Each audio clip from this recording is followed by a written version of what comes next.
मेरा नाम अभय श्रीवास्तव है और आप चैप्टर पढ़ने जा रहे हैं द मेकिंग ऑफ साइंटिस्ट। ये हमारा इंग्लिश का चैप्टर है। रिचर्ड एब्रेट हैज़ रिसीव द सल स्कॉलर अवार्ड। जो रिचर्ड एब्रेट है उन्होंने सल स्कॉलर अवार्ड बोला है। इसका प्रोनाउंसिएशन डिफरेंट भी हो सकता है। ओके, एंड देन शीरिंग या scissoring plough award for the biochemistry. Biochemistry के लिए एक अवार्ड मिला था एंड द मॉलिकुलर बायोलॉजी के लिए भी इन्हें अवार्ड मिला था।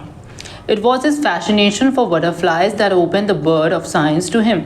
ये उनका बटरफ्लाई के प्रति जो फैसिनेशन था, मतलब जो उनको उत्सुकता थी, जो उनको अच्छा लगता था बटरफ्लाई को देखने में, उसी ने उनके संसार को ओपन कर दिया था, विज्ञान के संसार को उनके लिए।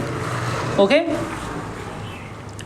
रीड एंड फाइंड आउट, मतलब अगर हम लोग ये पैराग्राफ पढ़ेंगे तो उसमें ये क्वेश्चंस आप जरूर ध्यान दीजिएगा। How did a book become a turning point in Richard Ebright's life. जो ये बुक की बात कर रहे हैं ना, तो इसका नाम है ट्रैवल्स ऑफ मोनार्क एक्स, जो कि बटरफ्लाइज के बारे में है।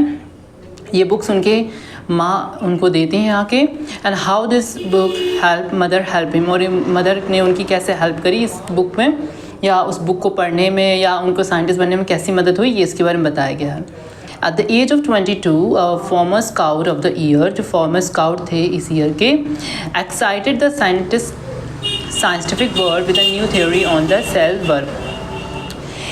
22 के साल के थे, farmer scout of the year, मतलब पहले वो स्काउट ऑफ द ईयर रह चुके थे।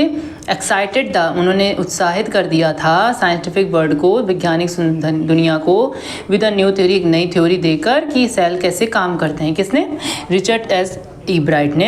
एंड हिज कॉलेज रूममेट, जो उनके कॉलेज रूममेट थे, उन्होंने एक्सप्लेन करी थी थ्योरी को एक आर्टिकल में in the proceeding of the national academy of newspaper, यानी जो जर्नल लिखा जाता है नेशनल एकेडमी ऑफ साइंस का, उसके एक आर्टिकल छपा था, उसमें ही उन्होंने अपनी ये हाउ टू, मतलब कैसे सेल वर्क करते हैं वो बताया था।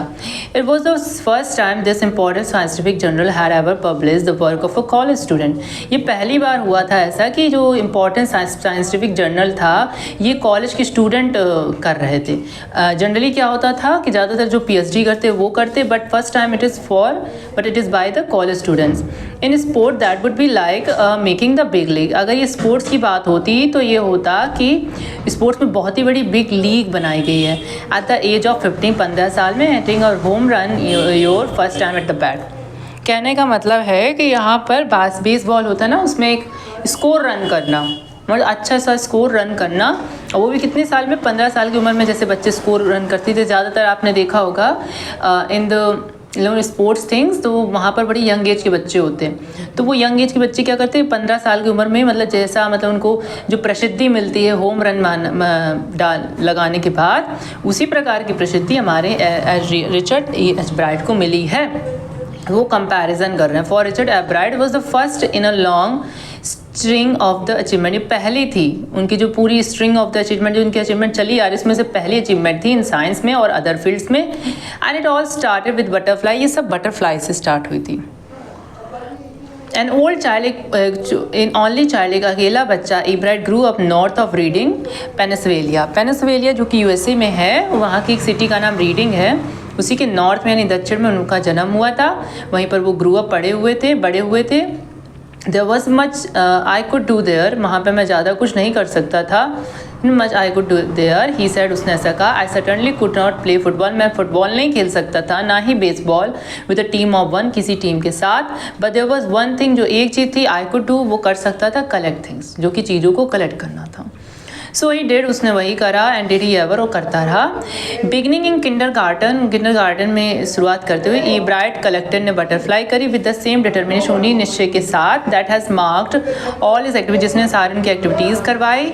And he also collected rocks, उन्होंने रॉक्स, फॉसिल्स, यानी जो नहीं कई पुराने होते हैं, जो फॉसिल्स होते हैं, अवशेष, जीवाश्म जिन्हें कहा जाता है हिंदी में, मिलते हैं। एंड कॉइन्स, जो आप SST में पढ़ोगे, कॉइन्स यानी सिक्के।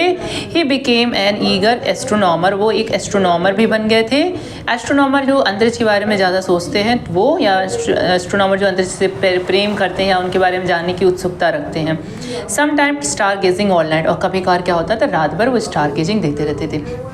अब यहाँ पर बताया गया है कि एट बिट का मतलब क्या है। होम रन, एक होम रन बनाना जो कि बेसबॉल की तरह है, in when the batter scores a run, एक बैटर स्कोर करता है रन आफ्टर रनिंग सेफली, बहुत अच्छी तरीके मतलब आराम सेफ्टी से रन करने के बाद अराउंड ऑल द बेसिस, सभी बेसिस में, back to the home plate, और फिर वो होम प्लेट पे आ जाता है विदाउट स्टॉपिंग, बिना रुके हुए। A ball hit out of the playing field is also called a home run, और बॉल जो हिट करी जाती है प्लेइंग के time, fit out of the playing field मतलब फील्ड के बाहर जो हिट होती है बॉल, यानी जैसे नहीं हम लोग छक्का बताते हैं, छक्का मार लेते हैं, वैसे बॉल हिट होना उसे भी होम रन कहते हैं। Getting a paper publish at this age of 15 साल की एज में पब्लिश होना इन अ साइंटिफिक जर्नल में इस हेयर कंपेयर, वही कंपेयर करा गया है टू अ स्कोरिंग, वो होम रन से कंपेयर करा गया while batting for the first time, जबकि वो पहली बार बैटिंग कर रहे हो, यानी वो पहली बार ऐसा काम करे तो उसी फर्स्ट टाइम उन्हें इतना बड़ा अवार्ड मिला, तो उसी के यहाँ बारे में बताया जा रहा है।